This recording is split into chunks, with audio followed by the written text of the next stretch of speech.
Bro ఏమంటానంటే Rapido bro. Bro ఎంత చూపెడుతుంది బ్రో అని అడిగాడు. ఒక 60 చూపెడుతుంది బ్రో జేబీఎస్కి అని అంటే 60 ఏంది బ్రో 100 ఇచ్చే బ్రో అంటాడు. ఇక అంతకుముందు జేబీఎస్ పోతాను కదా అంటే ఎందుకు ఇంటికి పోతానావా అని అడిగాడు. అవునా అన్న. బ్రో ఇక ఒక 100 కొట్టు బ్రో అన్నకి ఇక 100 కొట్టిన. ఇక జేబీఎస్కి వచ్చి అదే బస్ స్టాండ్కి వచ్చి అన్నం తింటాను. అక్కడనే తినొచ్చు కానీ ఏంటంటే మళ్ళీ వర్షం ఒకటి ఉంది కదా. వర్షం పడితే మరి ఇబ్బంది అవుతుంది. ఈ ఫుడ్ సుతా అంత బాగాలేదు కానీ తిని చేతులు కడిగి ఇక చలో మన ప్లాట్ఫామ్ దగ్గరికి పోదామని చెప్పేసి వెళ్ళిన.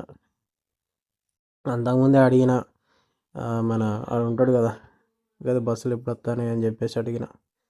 ఇది మన ఊట్నూరు అటు ఇటు ఏమైనా బస్సులు ఉన్నాయా అంటే డైరెక్ట్ మంచిర్యాల అంటే లేవు ఇప్పుడు లేవు 9 అవుతుంది అన్నాడు. ఆల్రెడీ 6:30 అట్లా టైం అవుతుంది.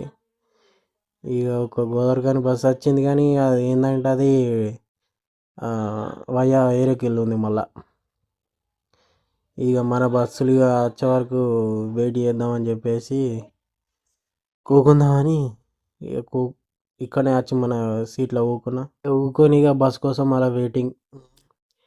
ఈ కరీంనగర్ బస్ వస్తుంది కావచ్చు మరి వెళ్దామని చెప్పేసి కరీంనగర్ బస్కే పోదాం అనుకున్నా. ఇక నేను ఇక చూస్తాను ఇక వస్తుంది అని చూస్తాను. ఇక ఊట్నూరు బస్సులు వస్తాయి అంటే అవి 9కి వస్తాయి అన్నాడు. వేరే ఏమైనా బస్సులు వస్తాయి కావచ్చు అని చూసిన. లాస్ట్కి అయితే ఇక వస్తలేవు అని చెప్పి డైరెక్ట్గా కరీంనగర్ బస్సు ఎక్కేసిన. రాజధాని వచ్చింది కానీ దానికి ఏం పోతావు వాడు 450 అంటాడు. ఇక అయితే 350లో చక్కగా పోవచ్చు. ఎలక్ట్రికల్ బస్సు కూకొని అది 7కి కూకున్నాం. 8కి కూకున్నాక మళ్ళీ అది గంటకు స్టార్ట్ అయింది. అది ఇంకా స్టార్ట్ అవ్వలేదు. మంది ఎక్కి ఎక్కుతారు టికెట్ కొట్టేది కొడతాడు. అది స్టార్ట్ అవుతలేదు ఏమవుతలేదు. అంతకుముందు ఒక బస్సు వచ్చింది మన ఇటే మన కిటికీలో ఉన్నది చూసినాం ఈ బస్సు. అదే బస్సు డైరెక్ట్ కరీంనగర్ అది సుధా. కాకపోతే అలా ఫిలప్ అయిపోయారు మొత్తం. అది ఫిలప్ అయిపోయారు. ఇక అది వద్దురా బాబు అని చెప్పి ఇదే ఎక్కేసిన. ఇది ఎక్కినా కానీ ఆ 7 వెళ్తుంది కావచ్చు అని నేను టైమింగ్ వేసుకుంటాను. కానీ వెళ్ళే వరకు 8 అయింది. ఇది ఆలోపు ఇంకో బస్సు ఆలోపు వెళ్ళిపోతుంది. ఆలోపు అది వెళ్ళిపోయింది. ఇక నేను ఇంకెప్పుడు తీస్తాడు నేను అనుకున్నాను. ఇప్పుడు ఈ కరీంనగర్ బస్సు పోతే లేట్గా పోతే ఏం ప్రాబ్లం లేదు కానీ మళ్ళీ ఆడ కరీంనగర్లో నాకు బస్సులు దొరికాయి. అదో పెద్ద బాగుంది. అది అనుకున్నాగానే ఇక స్టార్ట్ అయింది బస్సు.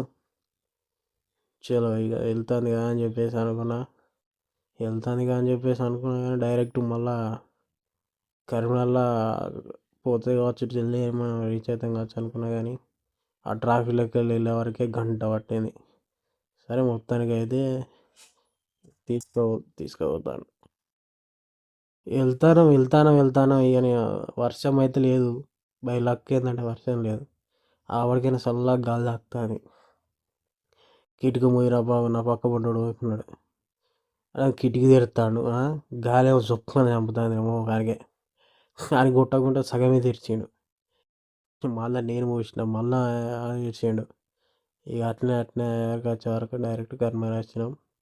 కరీంనగర్లో ఏమైనా దొరుకుతాయని చూసే వరకు ఒక్క పొరుగు లేదు, ఒక్క బస్సు లేదు. అలా వెయిట్ చేసి ఒక గంట చేసిన తర్వాత 12:30కు బస్సు వచ్చింది. మళ్ళీ ఆ బస్సు ఎక్కి నేను మా ఊళ్ళో దిగక మళ్ళీ మా చిన్నమ్మ ఊరు ఉంటుంది అక్కడ దిగి నైట్ అంతా ఆడ వండుకొని ఇక పొద్దున్న లేస్తే ఇక మా తమ్ముడు దించరా బాబు అన్నాక ఇంటికాడ దించడానికి పోతాడు. ఇక మొత్తానికి అయితే ఇంటికి అయితే రీచ్ అయినాం. ఇది జర్నీ.